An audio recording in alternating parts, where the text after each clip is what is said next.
prévu dans quelques instants. À 21h précisément, le président Bassirou Diomaye Faye va se prononcer sur divers sujets d'actualité. De quoi va-t-il parler exactement? Nous le saurons dans quelques instants. Mbokk yi ñu ngi leen di nuyu di leen jaajëfal si lu ngeen ànd ak ñun si télévision nationale. Ñu nar a suivre à partir de 21h la déclaration bu njiitu réew mi Bassirou Diomaye Faye war a waxtaanee ay questions yu am solo yu soxal réewum Sénégal. May ànd ak si plateau ki nga xamante ne mooy Pape Alé Niang, directeur général bu RTS, journaliste également. Bonsoir. Bonsoir, Anouchka. Alors, comme annoncé, le chef de l'État a attendu sa déclaration de presse. D'un moment à l'autre, ça va démarrer à 21h. À quoi devrait-on s'attendre dans son discours? Merci beaucoup. Je crois que le président de la République est tout d'abord la clé de voûte des institutions. Et que dans quelques heures, le Sénégal va entrer en campagne électorale pour installer éventuellement à partir du 17 novembre ou le 18, le lendemain du vote, une institution, l'Assemblée nationale. Et que lui, en tant que garant de la stabilité de ce pays, ce qu'on peut attendre de ce discours ou de cette déclaration, c'est d'inviter le peuple sénégalais à accompagner cette campagne électorale dans la paix, la quiétude. Parce que le Sénégal est une démocratie majeure. Nous avons connu dans notre pays beaucoup de péripéties pour l'instauration d'une véritable démocratie. Lors de la dernière présidentielle, beaucoup de personnes pensaient, beaucoup d'observateurs, d'analystes politiques estimaient que le Sénégal ne pouvait pas trouver la bonne formule pour sortir de cette difficulté qui est née après le report des élections. Mais le Conseil constitutionnel, en tant qu'institution également, a pu montrer tout simplement que dans un pays, si l'arsenal judiciaire est bien en place, il revêt d'une importance cruciale que des juges puissent prendre leurs décisions et faire sortir notre pays de ces difficultés-là. C'est grâce à l'intransigeance du Conseil constitutionnel qu'on a pu avoir une élection présidentielle et élire le 24 mars un nouveau président de la République. Alors, aujourd'hui, on sent au niveau de la scène politique, du landerneau politique, un certain bouillonnement. Oui, il faut le reconnaître. Voilà. C'est normal aussi en période d'élection. Et c'est normal. À chaque fois, c'est des élections qui charrient cette passion. Et il ne faut pas que les acteurs politiques majeurs oublient que le Sénégal passe avant eux. La durée d'une campagne électorale, c'est 3 semaines, 21 jours. On peut débattre sur les programmes. On peut avoir des avis divergents. Mais l'intérêt est de partager ces avis dans la courtoisie et dans le respect de l'esprit républicain. Et aujourd'hui, en tant que président de la République, il est temps qu'il rappelle à tous les acteurs politiques qu'à partir de dimanche, vous allez parler au peuple sénégalais. Vous allez solliciter le peuple sénégalais. C'est une opération de séduction. Oui, des acteurs politiques, une opération de séduction. Les Sénégalais doivent justement élire le représentant à l'Assemblée nationale. Mais surtout, il ne faut pas oublier la maturité du peuple sénégalais. Vous savez, moi, je dis toujours que le peuple sénégalais fait toujours preuve d'une certaine maturité dans des moments les plus cruciaux dans la vie de notre nation. Regardez ce que nous avons enduré pour arriver à une élection présidentielle. Et le peuple a tranché le 24 mars. Et le peuple sénégalais a choisi délibérément de régler tous les contentieux politiques par la voie des urnes. Vous avez beau avoir un discours le plus nocif, ils vont vous écouter. Mais au soir du 17 novembre, ils vont aller calmement dans les urnes voter pour le candidat de leur choix. Il ne faut pas que nous, acteurs politiques, qu'ils pensent qu'à un certain moment donné, dans la vie d'une nation, que le Sénégal leur appartient. Non. Parce que quelqu'un qui est un acteur politique, il jouit de quoi? D'une élection ou d'une nomination. Une nomination, c'est un décret du président de la République ou d'autres services. Une élection, c'est le choix du peuple sénégalais. Et les législatives sont des élections où le peuple va s'exprimer, va dire, voilà la nouvelle configuration que nous voulons pour l'Assemblée nationale. Remarque, lors des dernières législatives, lorsque Yewwi Askan Wi jouissait d'une certaine majorité ou bien d'un nombre de députés considérable à l'Assemblée nationale, tout le monde disait que l'Assemblée sera bloquée. Les institutions ne vont pas fonctionner. Mais j'avais l'habitude de dire qu'aucune majorité n'a le courage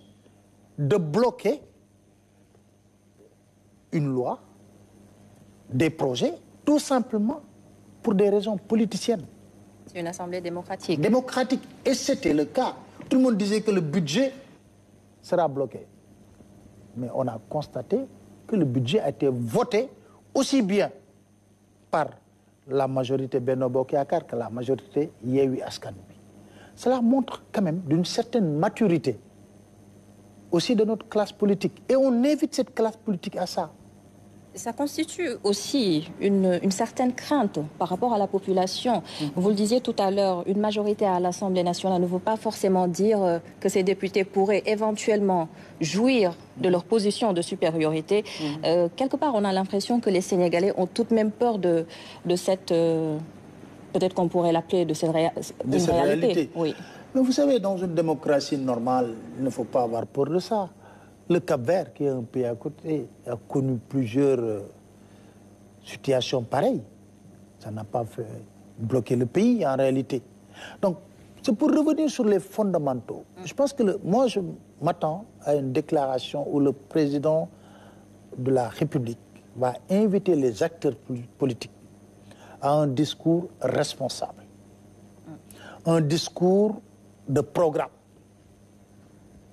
C'est important. Parce que quand même, pour la maturité ou pour des bons qualitatifs pour notre démocratie, nous avons besoin aujourd'hui, au niveau des acteurs politiques, quand même un débat serein, de programme, de vision, où vous allez dire, voilà ce que nous voulons faire pour le pays si on a une majorité à l'Assemblée nationale. C'est ce qu'on attend en réalité. Oui. Et malheureusement pour nos acteurs politiques, ce que je constate, c'est qu'ils doutent ou ils ne sont pas conscients de la maturité du peuple sénégalais. C'est ça en réalité.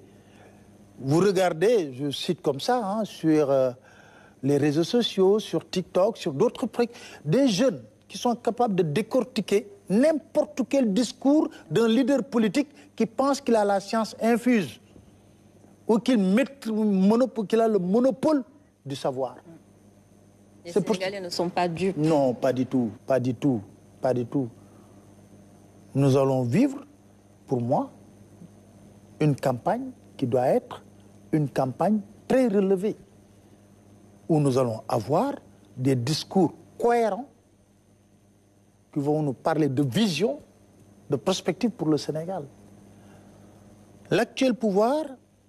a lancé son référentiel 2050.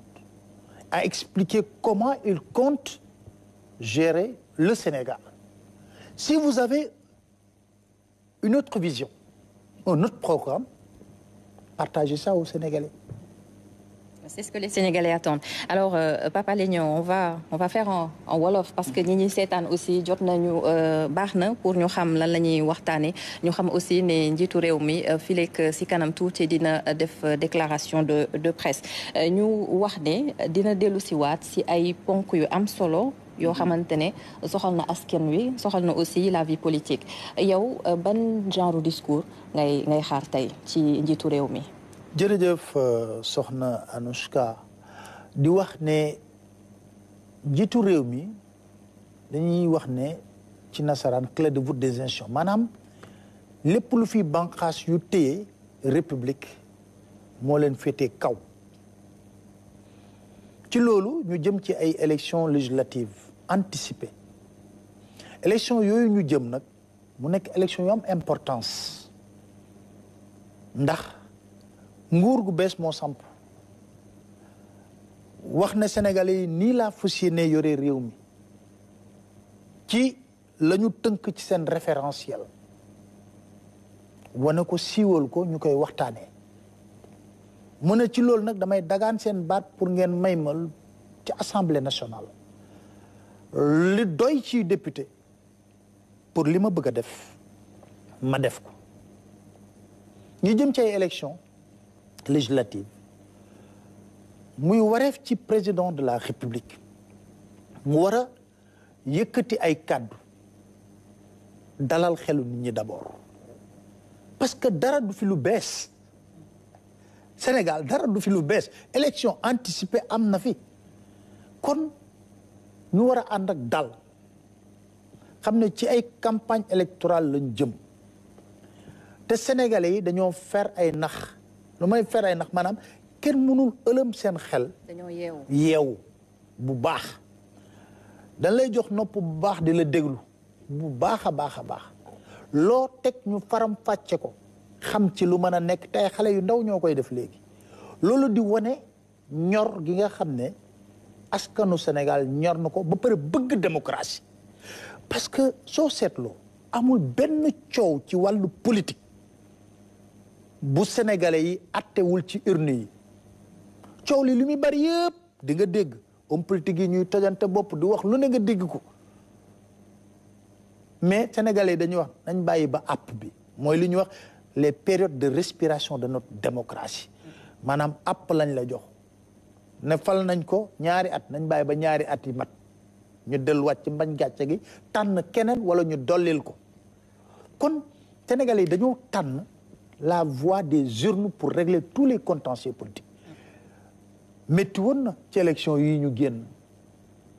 jour bi nga xam ne def nañu report élection yi ñetti bakkan rot na ci du dëgg mais sénégalais yi lan la leen wax nañ dem élection ci biir dem élection boobu ñoom kuréel bu am solo conseil constitutionnel mu taxaw xar ci tànk tubéy bañ am élection kon sénégalais yi nammuñu leneen lu dul dem ay élection ngir tànn kin bëgg a tànn loolu rek lañ bëgg loolu mooy démocratie nag moo tax dañuy wax sax ne Sénégal démocratie bi ay élection la mais dama jàpp ne ci yii ñu jëm il faut ñu def un bon qualitatif nag un bon qualitatif mooy lan xam nañ élection mën nañ élection coow li day bari yëpp nga xam ne bu ñu demee ci élection yi sénégalais yi na pat gis nga bu ñu élection la lan demee ñu xëy suba teel jàpp seen rajo ñii war a xëy liggéey ñii naan seen café nekk ci leneen di xaar ay résultats kon problème bi sénégalais yi am du askan bi de c'est les acteurs politiques ci ñetti semaines yi dinañ tënk réew mi mais liñ leen di ñaan mooy tënk réew mi nañ ko def ci dal ci yiw ci kàddu yu rafet wax sénégalais yi gis-gis ak niñ fas yéene yore réew mi bu nekkee jox nañ leen majorité loolu la sénégalais yi wax nga xam ne di nga gis ne kenn wax na li nga ne kii de lu mu def lu am solo la te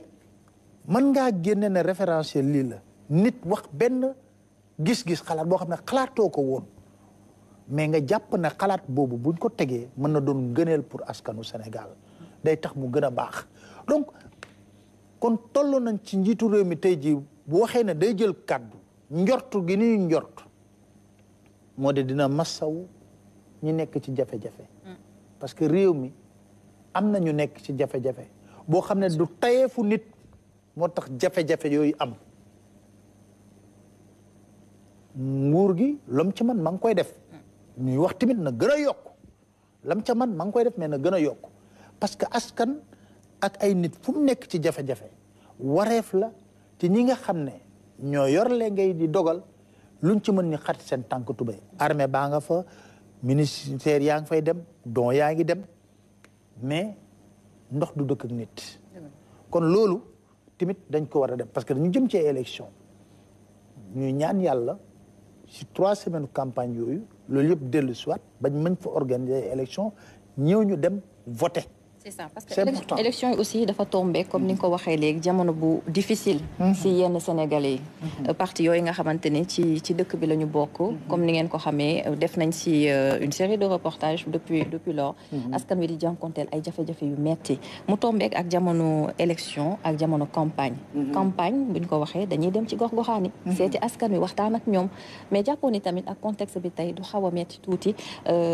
askan woobu mun na jot aussi si discours bi nga xamante ne candidat yi fas yéene leen ko jébbal. xam nga tey campagne yomb na fi ngay toog réseaux sociaux yi da nga ci campagne te je suis sûr que réseaux sociaux yi dina saf sàpp ci campagne bi ça moom c'est clair parce que say jii boo xoolee ñu jot a ñëw pour def enregistrement ku nekk yaa ngi ak sa équipe digital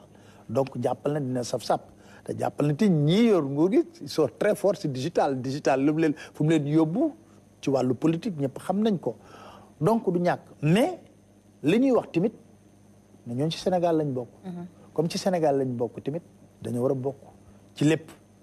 kon lépp luy matuwaay tamit nguur gi war ko jël ñu ngi ci mais nañ ko yokk tamit loolu lépp c'est important parce que en plus de ça la situation soo xoolee c'est pas seulement au Sénégal c'est partout à travers le monde li ñuy wax dérèglement climatique bi peut-être mooy def ay effets donc tout cela la France c'est ce qu'elle vit actuellement voilà tout à fait donc pour vous dire que ce qui est important mooy ñi nga xam ne ñoo war a dem muy 41 listes xam nga bari na 41 listes bari na pour nga mën a déglu 41 yëpp xanaa peut-être lu ci RTS jox leen journal la campagne nga ci am mais pour nga mën a suivre ñëpp dina métti mais je crois que li nga xam ne moom la ñuy xaar ci ñi war a dem campagne mooy ñu dem campagne ci jàmm parce que fii mënoo fi def leneen ba Sénégalais yi duñu la may nopp sa bés bi le 17 ñu solo ba rafet li may wax sànq dugg ci biir kii voté tànn ku leen neex ci dal ça c'est très important du wax ju ñaaw mooy tax sénégalais yi voté la je pense que il faut que ñu civiliser les rapports et les relations d'abord je pense que ak fu ñu jaar ñun na su ma ne fu ñu jaar mooy Sénégal 2021 ba 2020 secousse yu ñu dund yëpp ak métit yu ñu dund yëpp il est temps maintenant. askan bi soxla nañ leen. voilà ñu dal. il est temps que vraiment ñu dal en toute responsabilité dem ci ay élections anticipées def li nga xam ne moom la ñu war a def maanaam battre campagne may nañ la 21 jours ku mënul convaincre nit ci 21 jours c'est bon nga xam ne moom tere mënoo ko convaincre ñaar fukki fan ak benn. nga am temps d'antenne ku nekk 3 minutes 21 jours 3 minutes. chaque jour am nga ko nga ñëw toog wax sa xalaat wax sa gis-gis wane sa meeting donc ça veut dire que jox nañ la opportunité pour nga def li la war dagaan baatu askan bi léegi nag la ca des mooy c'est ça ñu fexe rek ba lépp jaar ci yoon lépp nekk ak dal ñu dem palais fekk ñi nga xamante ne ñoo ñu fa teewal la déclaration de presse du chef de l'État Bassirou Diomaye Faye c'est tout de suite. Vous avez la parole. Merci beaucoup. Mes chers compatriotes,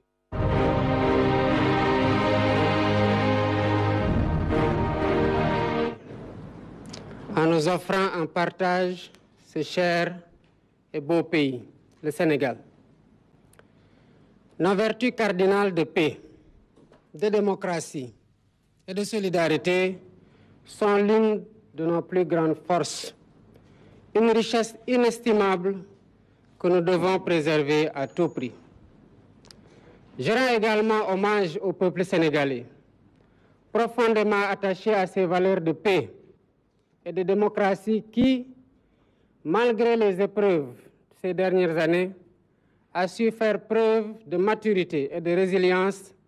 en transcendant les antagonismes pour permettre une élection présidentielle apaisée, libre et transparente. Les changements significatifs que nous avons vécus au cours des derniers mois, dans la paix et la sérénité, sont une nouvelle preuve de maturité exceptionnelle de ce peuple, de la vitalité de notre démocratie et de la robustesse de nos institutions. en vertu de la confiance que vous m'avez accordée, j'ai pris l'engagement de servir solennellement chaque Sénégalais, sans distinction, que vous ayez voté pour moi ou non. Car que vous ayez voté pour moi ou non, je suis votre président. C'est pour honorer cet engagement que j'ai renoncé à mes fonctions de secrétaire général du parti PASTEF Les Patriotes, afin de me placer au-dessus des querelles partisanes et de consacrer toute mon énergie au service exclusif de notre nation. Face aux nombreux défis qui se dressent devant nous, j'exhorte chaque Sénégalais à résister aux tentatives de la division et aux manipulations. C'est dans l'unité que nous trouverons la force nécessaire pour relever ces défis. Ensemble,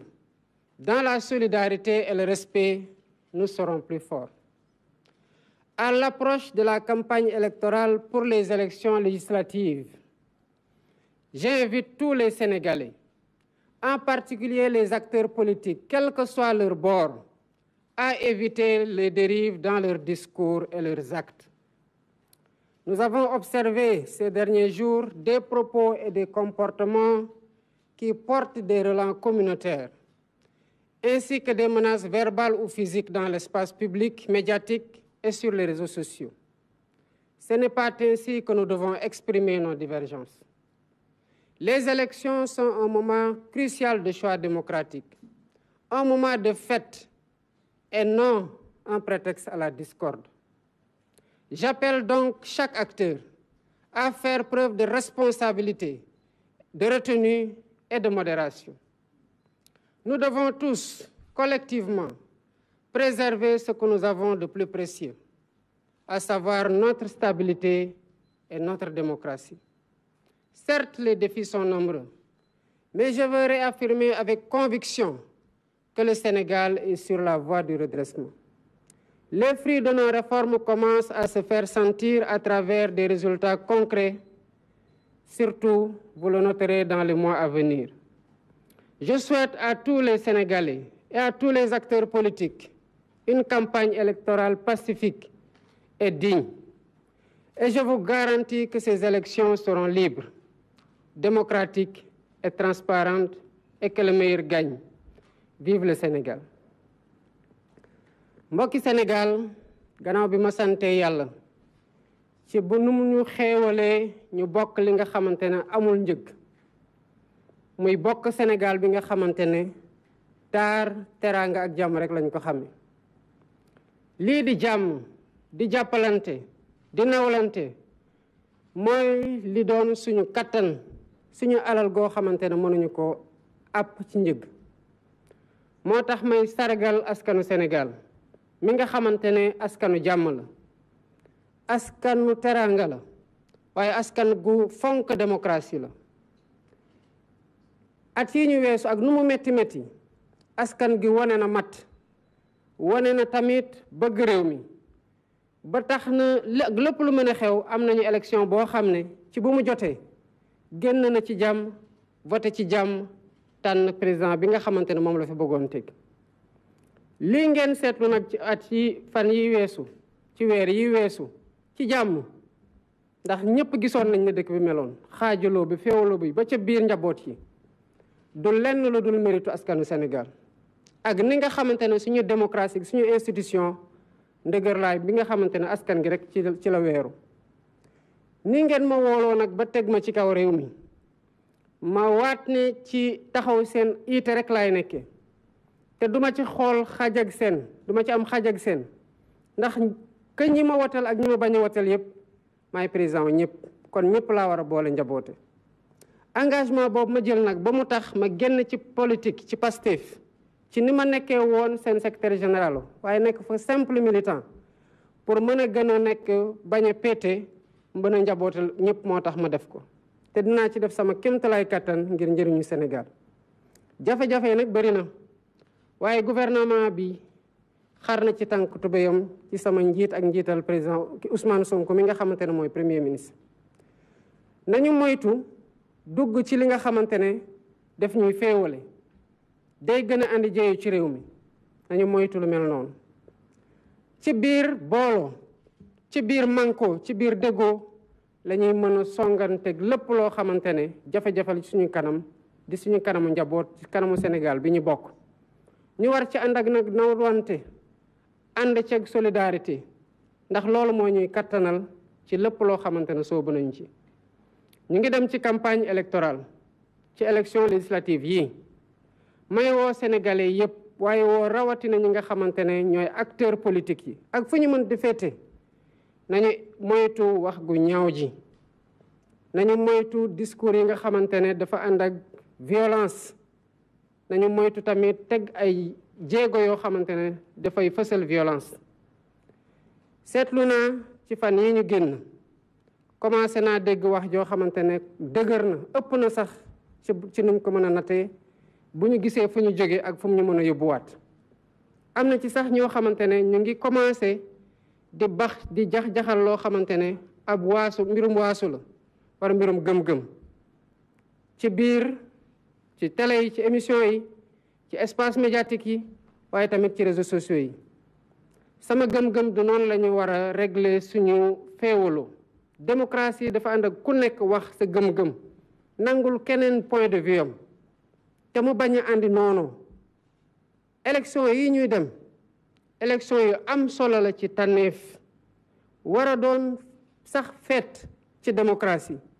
waaye warul doon loo xamante ne dafay indi feewaloo suñu diggante kon maa ngi woo acteurs politiques yi ñu wane responsabilité ak mat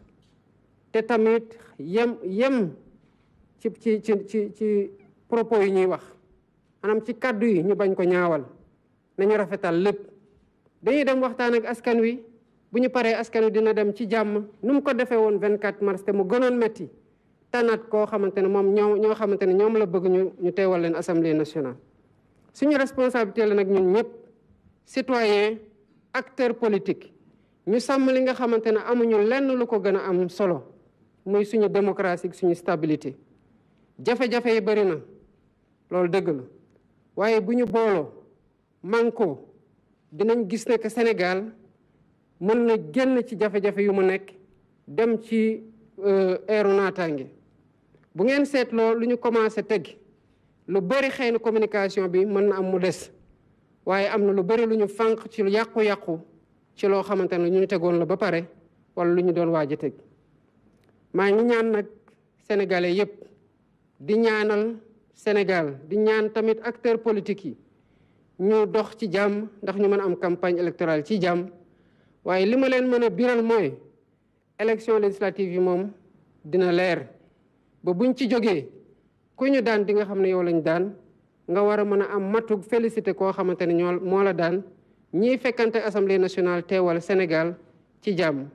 maa ngi leen di sant bu baax di leen gërëm salaamaaleykum. Merci beaucoup, Excellence, Monsieur le Président de la République.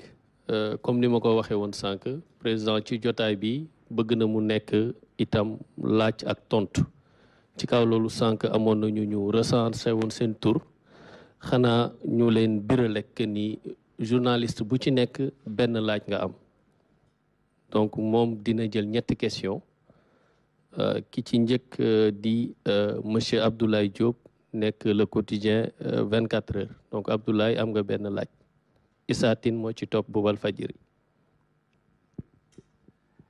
jërëjëf sëñ Ousseynou monsieur le président ñu ngi lay sant di la gërëm di la nuyu ci jotaay bi di addu rek ci mbirum opposant bi ñuy wax Bougane Gueye Dany xamees na ni teg nañ ko loxo fële ca Tamba ci joote goo xam ne amoon na ko ak gendarme yi laata mars 2024 yow ak sa njaboot ci wàllu politique daan ngeen naxarlu yi ni mel ba jàpp ni sax jëf yooye dëppoowul woon ak réew moo xam ne tegu na ci démocratie wala ci république bu normal laaj bi mooy ndax mbirum Bougane Gueye Dany jàpp nga ni deltu ginnaaw la ci wàllu démocratie ci sa ndorteelu magistère ci boppu réew mi jërëjëf. jërëjëf ci sama prestation de serment bi ma doon waat engagement bi ma jël ci sama discours mooy bu soobee yàlla su may joxe la ngi ci réew mi ñu gëm-gëmal ko ci bi may dem ak ci ba may egsi Sénégalais bu ne dina mën a teg loxoom ci lu leer ne avancement am na ci démocratie Sénégal li xew Bakel mën naa leen wax gannaaw njëkk leen ko yëg ndax dañ may rendre compte automatiquement maa ngi yéen ci yem dafa am loo xamante ne nekkul ci sama loxo mooy sama kaaraange dafa am ñoo xamante ne seen responsabilité la am na loo xamante ne seen cër googu mënuma leen ko deflu ndax kon bu ci défaillance amee peuple sénégalais bi dina leen ci ngañ fii Dakar chaque jour ma génn fi bu demoon ba saa yu may génn ku ñu ne taxawal ba président jàll nga ne président day doxi soxlaam damay doxi sama soxla kon man mii askan wi yónni di ma xaar te yàkkamti ma dinaa tardé te sama responsabilité moo ëpp ci réew mi kon taxawal xaar président génn ci foo xamante ne am na déjà jafe-jafe déplacement ndax inondation la nga bëgg dem seeti jay sinistré yoo xamante ne maa ngi doon dem ci boor boobu kuñ ko wax wala dëgg yàlla war nga mën a xaarandi tuuti te maye loolu ba ñu dem lenn rek a ma metti mooy dem naa gis naa conditions yi nga xamante ne ci la ñi nekk ci région Kédougou ak Tambacounda di liggéey muy force de l'ordre muy armée bi muy askan wi jafe-jafe yu mu nekk waaye muy tamit administration territoriale bu mu tax acteurs politiques yi may doon woo nañu fàttaliku ne que dañu am responsabilité boo xamante ne exemplarité la war a nekk ci respecter charte yoo xamante ne buñ ci tonkulee jéeye mën na am musiba mën na am ku ne xam na fu président dem dëkk ji dina am ay mbedd yu ñu baare waaw bu ñu baaree ay mbedd am ndox moo xamante ne kenn mënatul doxee nu mu la neexee président nekk fa ak ay convois yu gudd na ma ko yàlla baal ndax autorité régionale yëpp dañuy génn muy préfet muy sous-préfet topp sama gannaaw ak ñeneen ñi ngay ñëw bëgg a dugg ak convoi bu gudd bu ñu la nee xaaral ba président génn li nga war a nangu la maintenant yoon a ngi def liggéeyam man ku ma andil kaamil ci saa su ne naa la mën a waatal ne que man du ma gàllankoor yoon ndax loolu laa waat ci kanamu Sénégal yi saa ñu ma interpellé jox ma information que dara xew na ci wàllu yoon benn attitude laay am def leen seen liggéey donc ci loolu laa ci mën a yem en attendant présomption d'innocence la am yoon dina def liggéeyam yaakaar naa ne bu dee moom liñ koy jiiñ amul yoon dina ko bàyyi nu mu ko bàyyee woon bu mu ko woowee te bàyyi ko bu defee nag yoon mooy wax ne def na mooy xool tamit lan lay teg ci kawam waaye man ci sama bopp li ma koy ñaanal mooy ay jafe-jafem gaaw a jeex ba mu delluwaat ci njabootam. Merci beaucoup monsieur le président kon ñu jox kàddu gi ki nga xam ne moo di Issa Tine di wax ci turu Walfadjri. voilà ñoo ngi leen di nuyu kenn ku nekk ci turam ak santam. di la nuyu bu baax président de la République du Sénégal monsieur Bassirou Diomaye Diakhar Faye.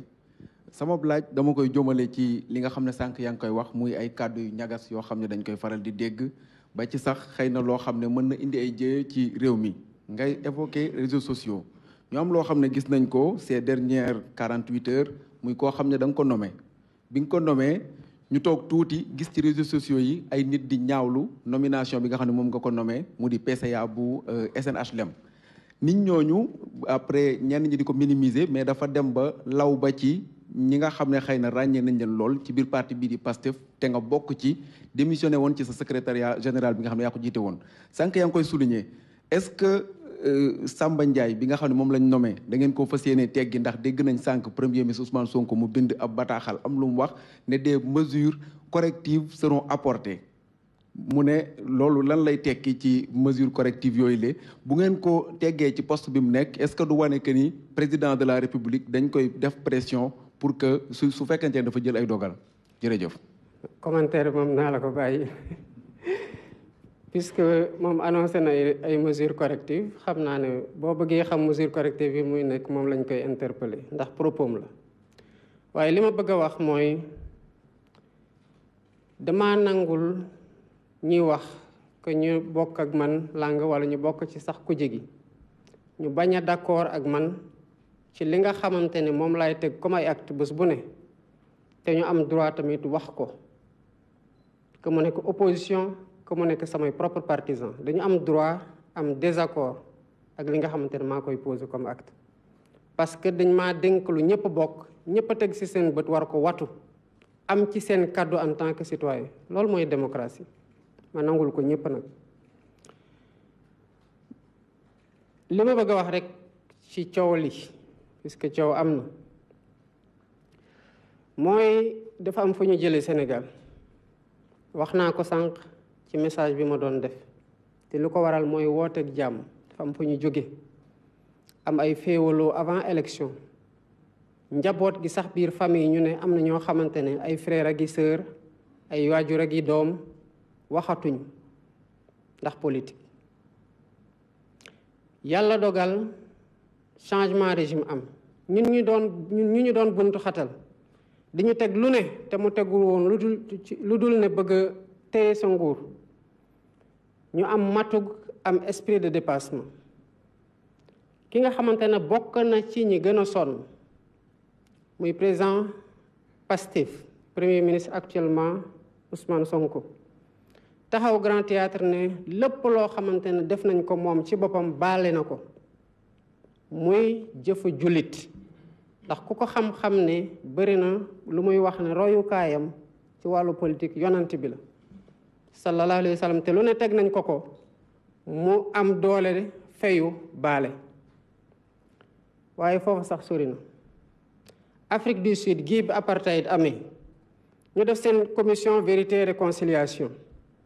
esprit de dépassement Mandela bañ a fayantu moo tax jàmm am tey ba sax fa ci Afrique du Sud kon ki nga xamante ne baale na ne baal naa lépp luñ ma def lépp luñ ko def ak nu mu metti metti la ak nu kàddu gu ñaaw ak luñ ko teg te yàlla xam ne daj na mu amaat leneen loo xamante ne dañ ko war a sóoraale ci projet bi nga xamante ne moom la ñuy jaay Sénégalais yi ba ñu jënd ko teg ñu ci kaw réew mi mooy da ñun ñoo wax ne dañuy def appel à candidature ci poste yi commencé na ak la commission nationale des droits de l'homme projet de loi bi ma ñëwee fekk naa ko assemblée nationale dañ ko jëlaat dugalaat ko yokk ci buñ koy falaat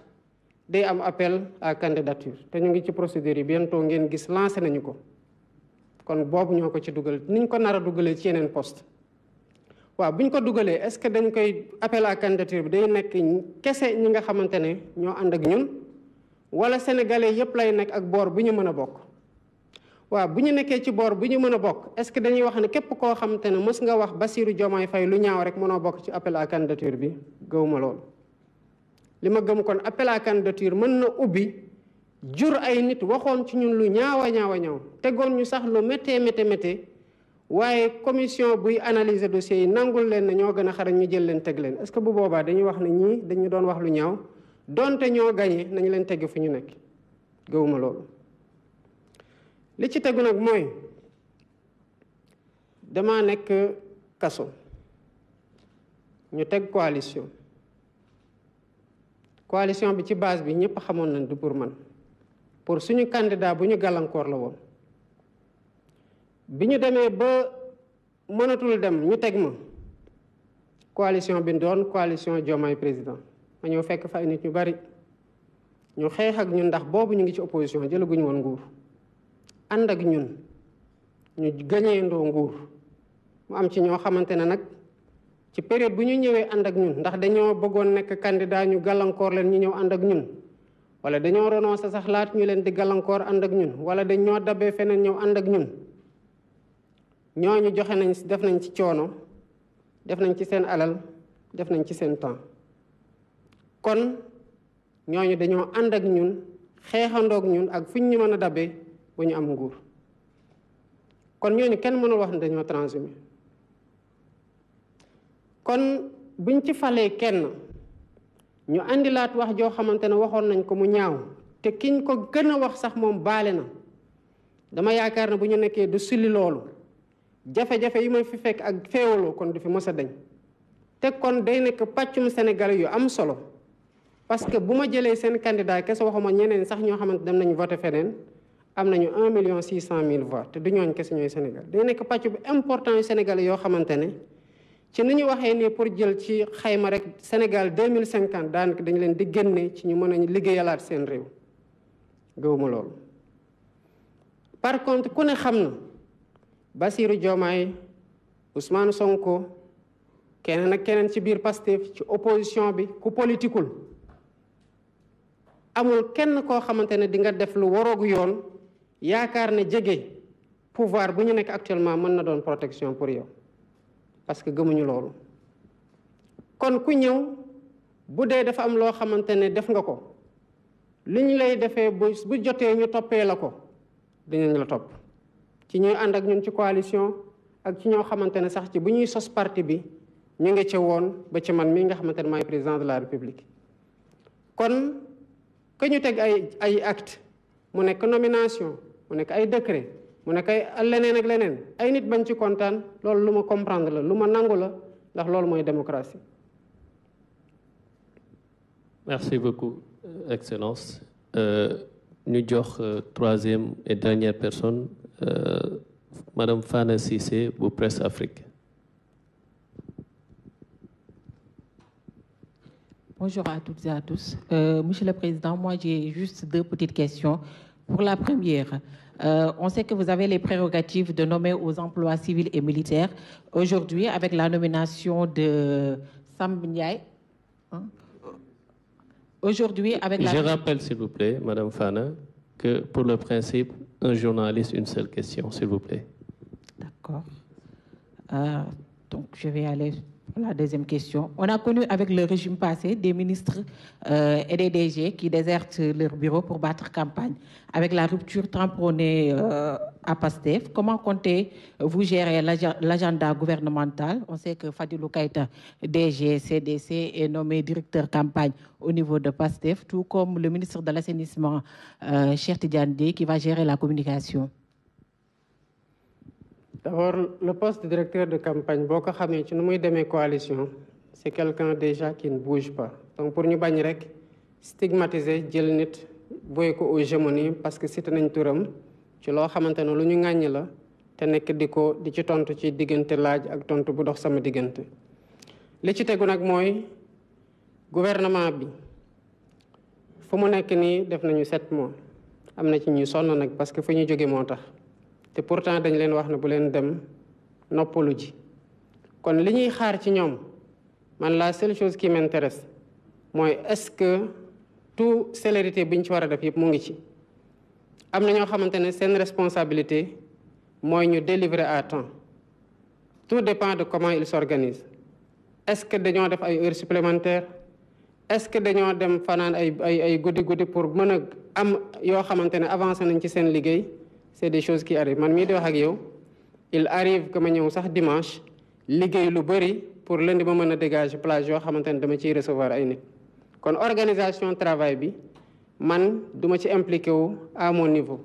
Limay xol moy kan mo wara joxe dossier ci ban est-ce que dossier bobu wacc na. Té xamna né premier ministre mi nga xamantene mom lañ def tête de liste nek premier ministre nek campagne électorale téréwul mu liggéey. Sété ko ci man. Du damay voyage moo may tere signé ay décret du moo may tere coordonné du moo may tere def ay actes yi nga xamante ne war naa ko poser parce que nu ñu organiser liggéey bi nit mën na liggéey à distance mën na coordonner à distance mën na dem ñëwaat mën na guddee mën na teel a xëy mën na naaja dem c'est une question nag de 3 semaines démocratie nag dafa am prix fu ñu nekk nii ak ni élection ni dund gi tar biir Sénégal dañuy obligé jël xaalis dugal ko ci élection parce que vitalité démocratique bi la ñuy ut ak célérité ci ñu bëgg a def démocratie boobu nag mooy tax ci ñu appal ko ci ñetti semaine nit tamit mën a dem battre campagne parce que am na droit à un congé électoral et c'est prévu par la loi man bi may nekk fonctionnaire j'étais chef de bureau ñu investir ma 2017 ma jël congé électoral dem battre ci campagne te congé électoral boobu c'était consécutivement à un congé administratif normal kon nii nit ñi di organiser wu man je suis convaincu de l'engagement de tous les membres du gouvernement et de l'administration et du sens des responsabilités ci li nga xamante ne warloo nañu ko ak askan wi ci li ñu digganteeg ñoom ak ci li leen charte réew mi teg kon sous ce rapport là je leur fais pleinement confiance et entièrement confiance. Merci beaucoup. Merci, Excellence. Je pense que nous allons clore cette session et permettre au président de la République de se retirer. Merci beaucoup. Merci beaucoup. Bonne soirée.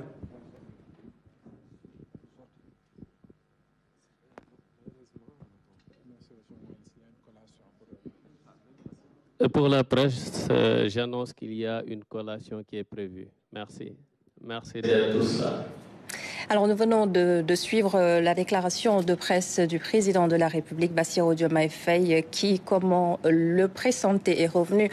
sur les élections législatives anticipées du 17 novembre prochain. Un discours d'apaisement, un discours de paix. Le président de la République a également rappelé l'importance pour les hommes politiques de garantir un discours apaisé, surtout considérant ce qu'on voit un petit peu sur les réseaux sociaux, on en parlait tout à l'heure.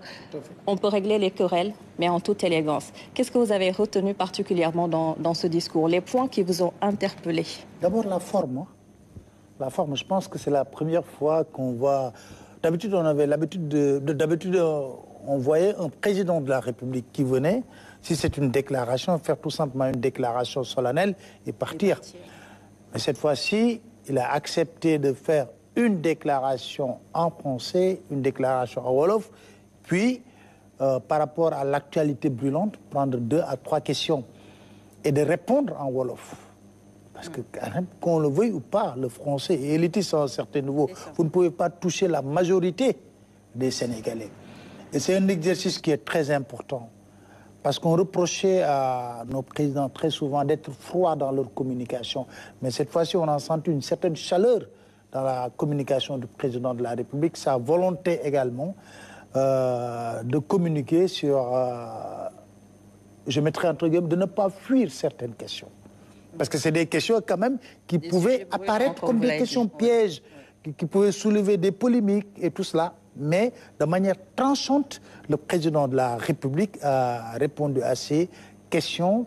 Et je pense que ces réponses ont été très claires et limpides quelque part. C'est sans doute la fin de la polémique. Hein. Voilà, j'espère. Alors, on le disait tout à l'heure, qu'est-ce qu'il va nous dire? Et je pensais qu'en réalité, en tant que président de la République du Sénégal, clé de voûte des institutions, nous sommes à 48 heures du démarrage d'une campagne électorale, il ne pouvait que nous rappeler les fondamentaux de notre République, de notre jeune nation et de notre démocratie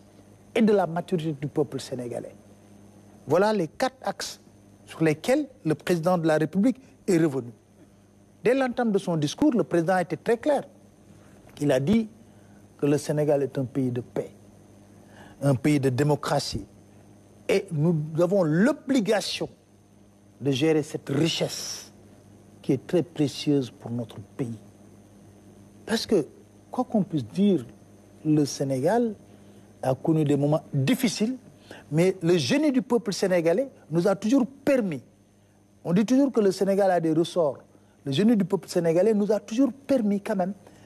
de traverser ces crises sans beaucoup de problèmes. C'est vrai que nous avons connu des morts et tout ça, mais ça aurait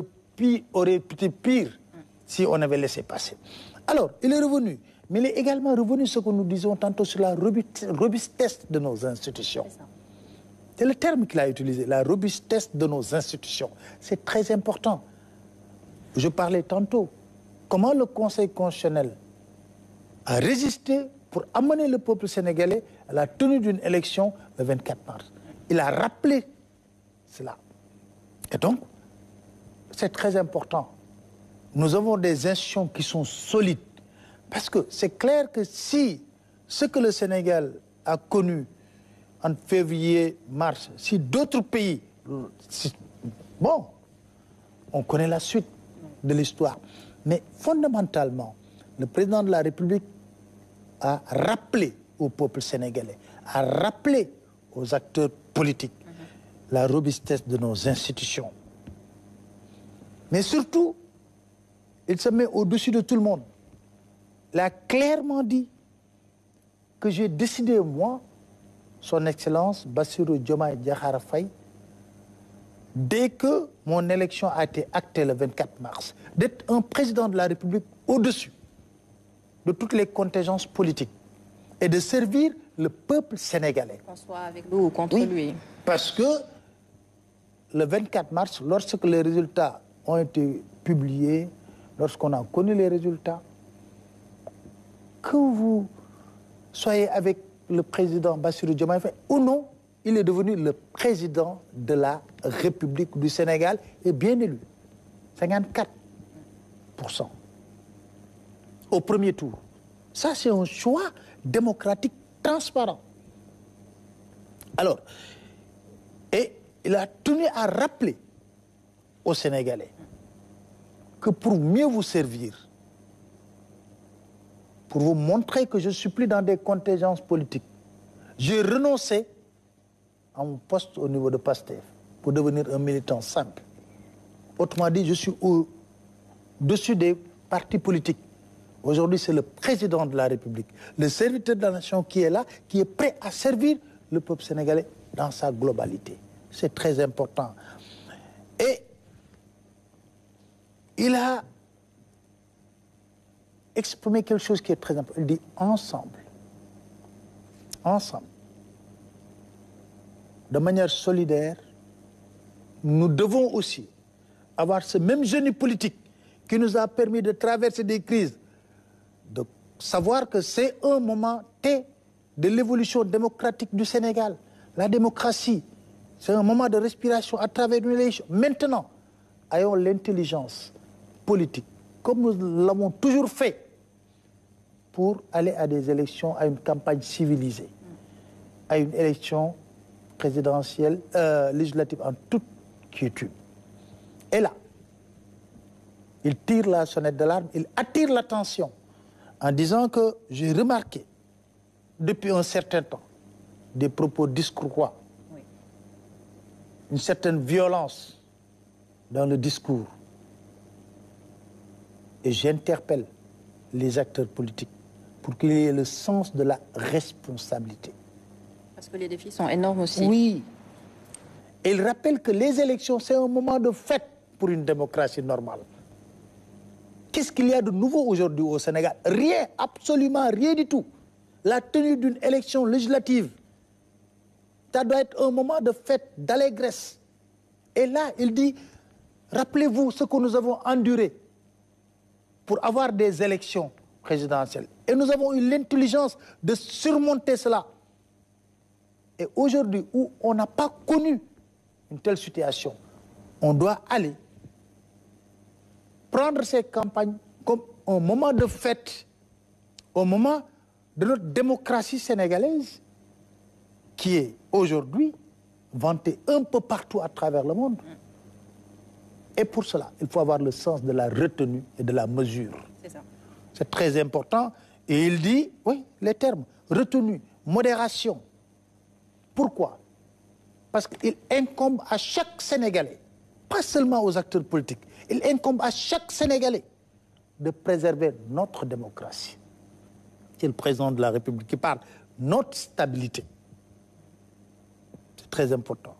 Surtout,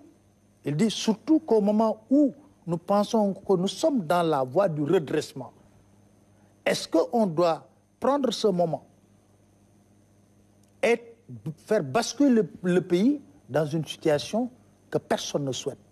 Il dit non. Nous sommes dans un moment de redressement. Ayons le sens de la responsabilité. Allons battre campagne en étant corrects de la tenue et de la retenue. Et pour cela,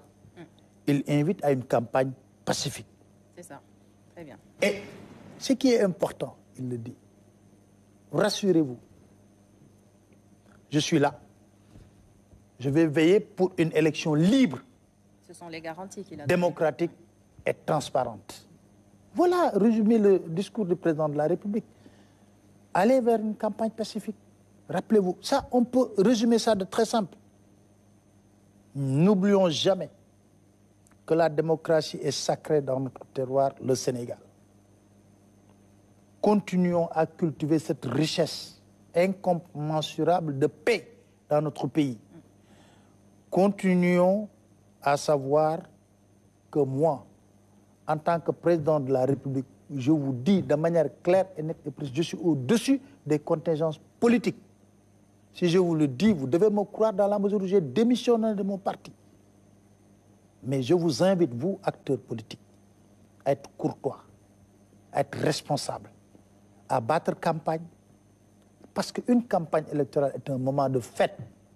pour le Sénégal. C'est ça. Voilà. ñu tënk ko ci olof lan nga jàpp ci discours njiitu réew mi ñuy fàttali rek ne wax na ci wàllum élection législative bi mais surtout woo na classe politique bi ngir ñu gën a dal ci seeni discours ak tamit ci seeni doxalin. Bon, je pense que fi ñu doon xaar président de la République laata muy def discours def naa foofu la génn lu xale yi di wax ndaxte d'abord li am solo mooy ni mu defee déclaration bi parce que dafa naa ne lii gulet ma gis ko un président de la République ñëw toog lu ñu doon gis mooy un président de la République je parle ci forme bi day ñëw def déclaration et c'est fini mais nangu na def déclaration ci français ci wolof question yi nga xam ne mooy l'actualité brûlante ñëpp di ko xool mu nangu ci indi ay tontu yu leer ci kàllaama wolof.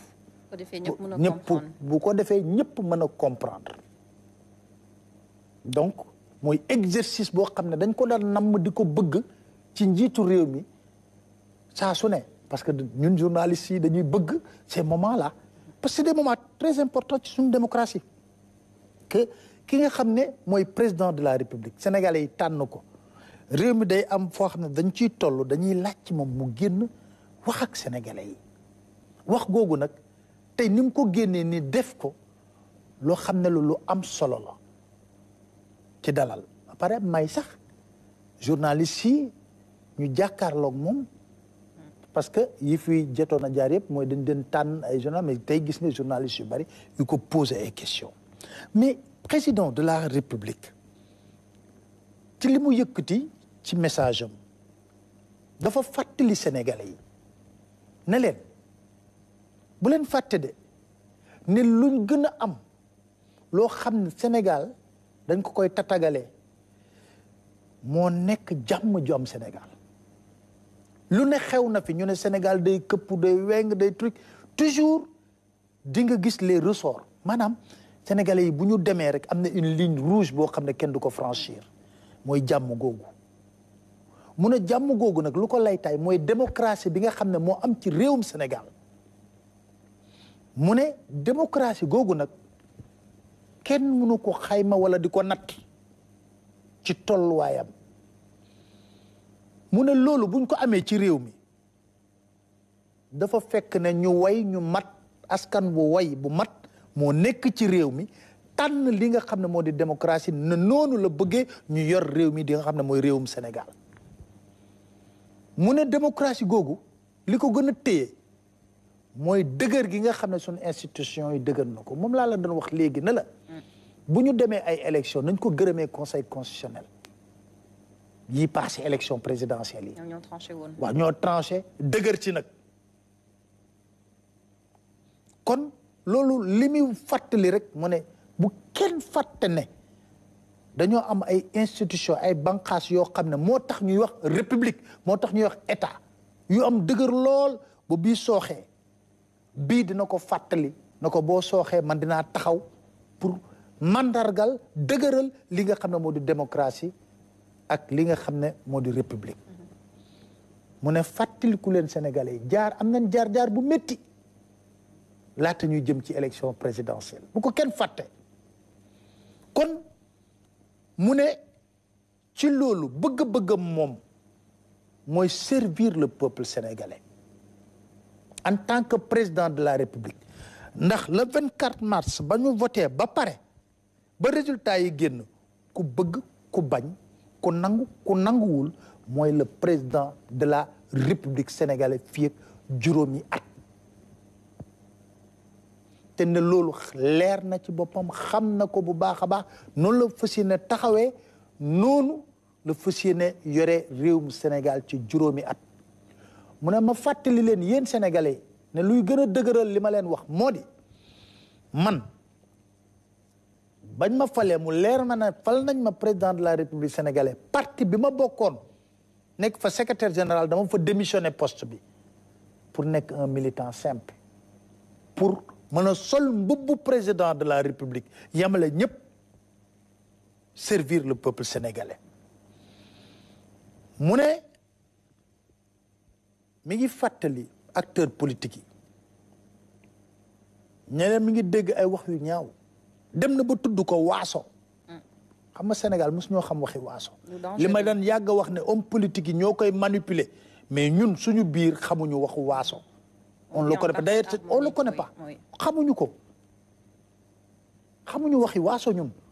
homme politique yi nag dinañ ko faral di jël di ko manipuler mais buñ koy manipuler ci seen wàllu politique la mais sénégalais yi mosuñu leen ci topp loolu mooy gën a firndeel tim li ma doon wax ne askanu Sénégal kenn mënu leen nax dañ lay déglu nga wax ba pare ñu la d'accord nga dem jour bu ñuy voté duñ la may benn xob régler seen problème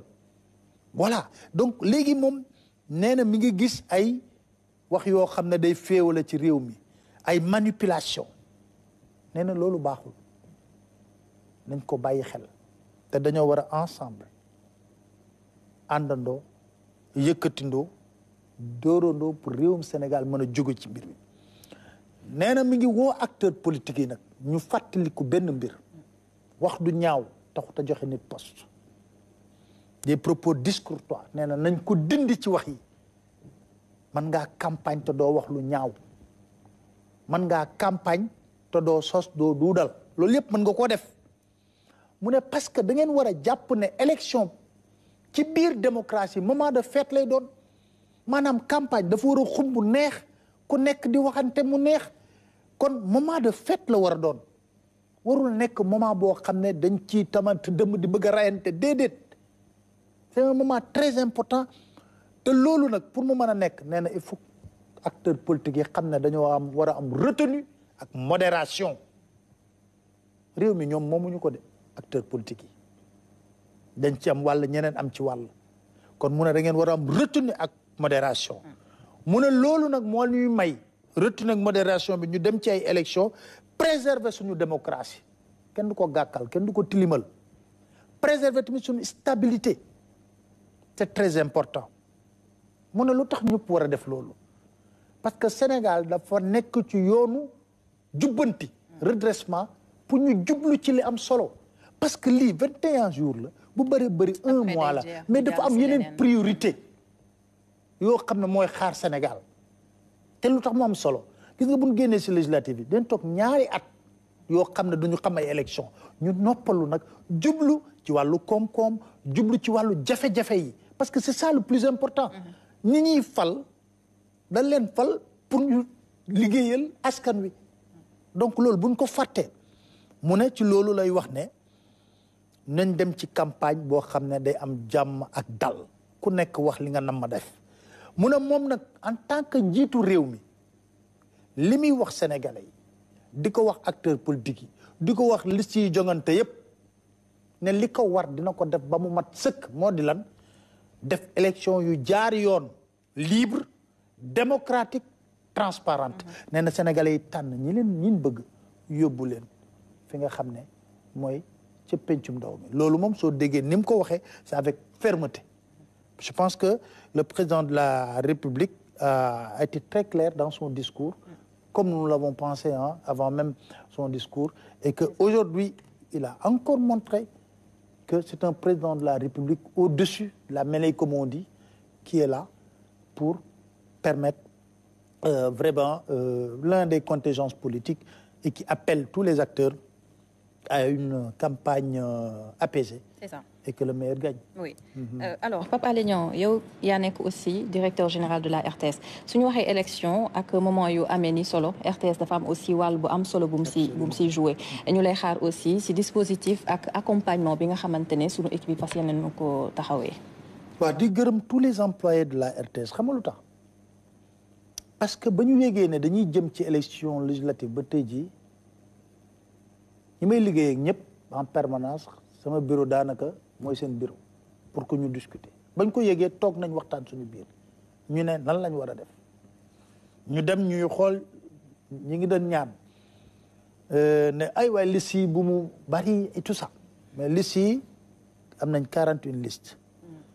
ba verdict bi tombé na 41 listes ñooy dem ci jogante yi ñu ne yenn ci matuwaay la ñuy jël ñu toog ak ñi nga xam ne ñooy liggéey ci kër gi seen bànqaas waxtaan parce que li ma gëm mooy man du ma tëju sama bureau wax na lii ak lii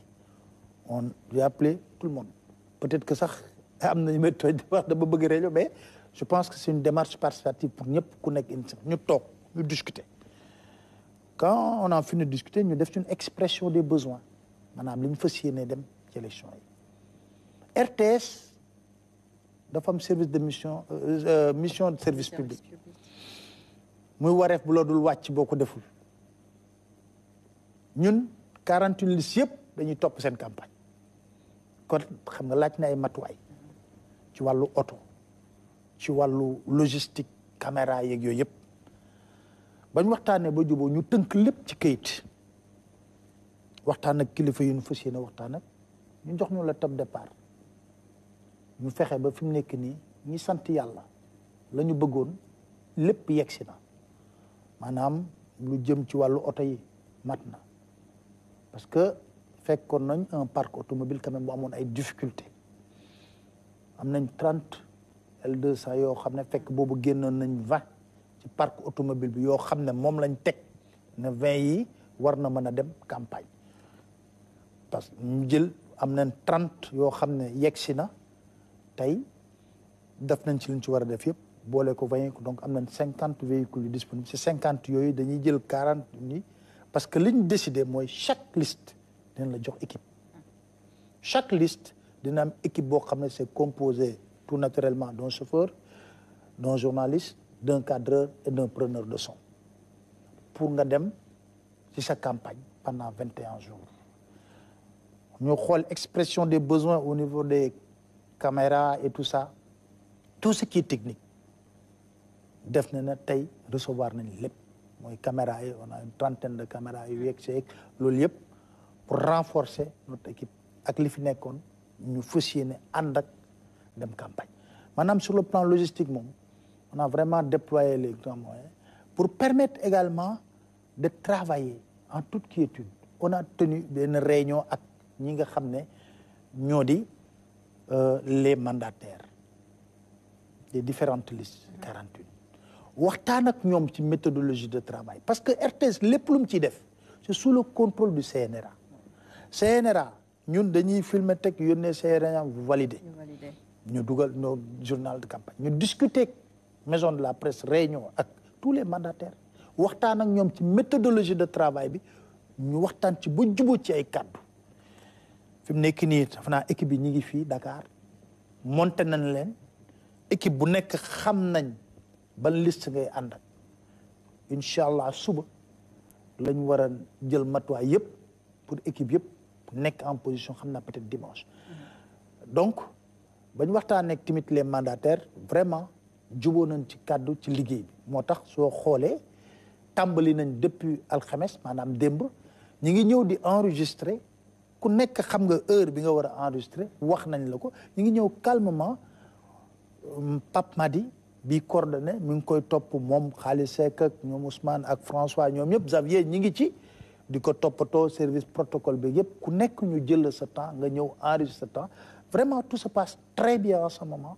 et on va continuer parce que bientôt on va rejoindre pendant les 21 jours chapiteau bi ñu kii fi parce que la RTS est en chantier on a érigé un chapiteau avec les commodités et tout cela pour mettre les mandataires yi ñëw fii pour surveiller le montage de leur élément dans les meilleures conditions pour pendant un mois je dis un mois pas 21 jours un mois qu'on va travailler calmement toute responsabilité avec sous la supervision du Conseil national de régulation de l'audiovisuel pour faire loo xam ne Sénégalais yi xam nañ ko employés les agents de la RTS xam nañ ko mën nañ ko li ñuy wax rek on ne réinvente pas la roue mais des fois c'est nécessaire de remettre la roue à la bonne place voilà tout simplement ça quoi voilà alors balaa ñoo tëj bëggoon nañ aussi xam sa gis-gis sa avis si beneen sujet d'actualité muy débat bi nga xamante ne ñu ngi koy agité di ko suscité si diggante. voilà bëggoon jël nga def débat bi. Aïcha. Non, en réalité. Entre Amadou Ba ak Ousmane Sonko. Oui, ils sont passés tous aujourd'hui pour enregistrer seen temps d'antenne mais je pense que bon il faut qu'aussi xam nga c'est bien pour notre démocratie que débat yooyu di am. xam nga man Pape Alé suba sa débat boobu day am RTS ku ma xam leen loolu laa bëgg mais tamit lépp looy def dafa tënku ci ay textes tënku tamit ci liñ ko war a yore ñuy fàttali ne par exemple lépp lu jëm ci couverture campagne électorale ak leneen sax CNRA moo koy superviser mooy Conseil national de régulation de l'audiovisuel dafa am ay articles code électoral ay articles yoo xam ne ñoom xam nañ ko baax ils ont sorti d'ailleurs un communiqué très clair pour que ñu xam ne débat boobu bu amee day am rupture sur l'égalité des chances parce que tey jii boo jëlee ak ku mënta doon 3 minutes nga am temps d'antenne ak liste boo mënta doon 3 minutes nga am du ko weesu. ñëpp tolloo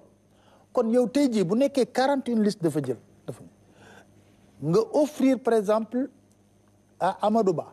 le privilège de débattre avec le premier ministre offrir ko peut-être je donne un exemple un Thierno Alassane Sall qui est sur tête de liste ou bien Barthélémy qui est je cite comme ça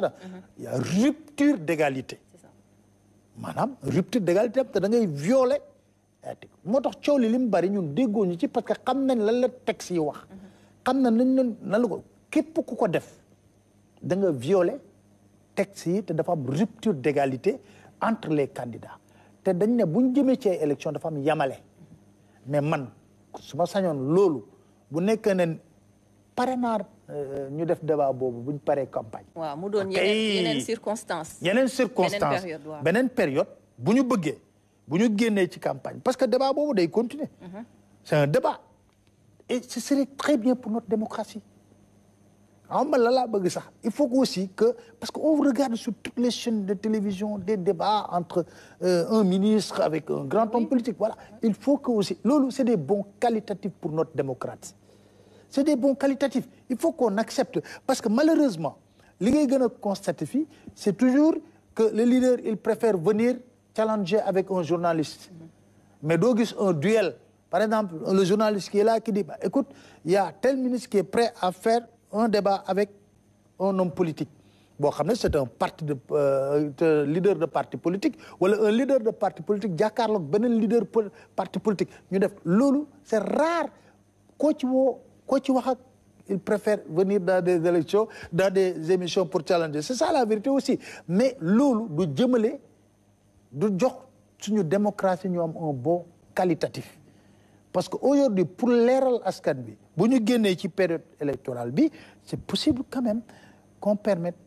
vraiment ñu organiser ñu am ay débat amoo benn contrainte dans ce cadre-là donc voilà amoo doo am rupture d'égalité mais mënuñoo organiser débat moo tax nga dégg man su ma sañoon mo am mais RTS ne s'est pas prononcé parce que ñi ma ci interpellé woon nee naa leen dafa am rupture d'égalité amul équité bu nekkee ne dañoo bëgg organiser débat bu mel noonu maintenant si ce débat s'impose après les élections nous sommes preneurs. beneen jamono jërëjëf Pape Alé Niang di journaliste nekk également directeur général de la RTS. Merci également à vous d'avoir été avec nous pour suivre la déclaration du chef de l'État Bassirou Diomaye Diakhar Faye. On vous souhaite de passer une excellente soirée.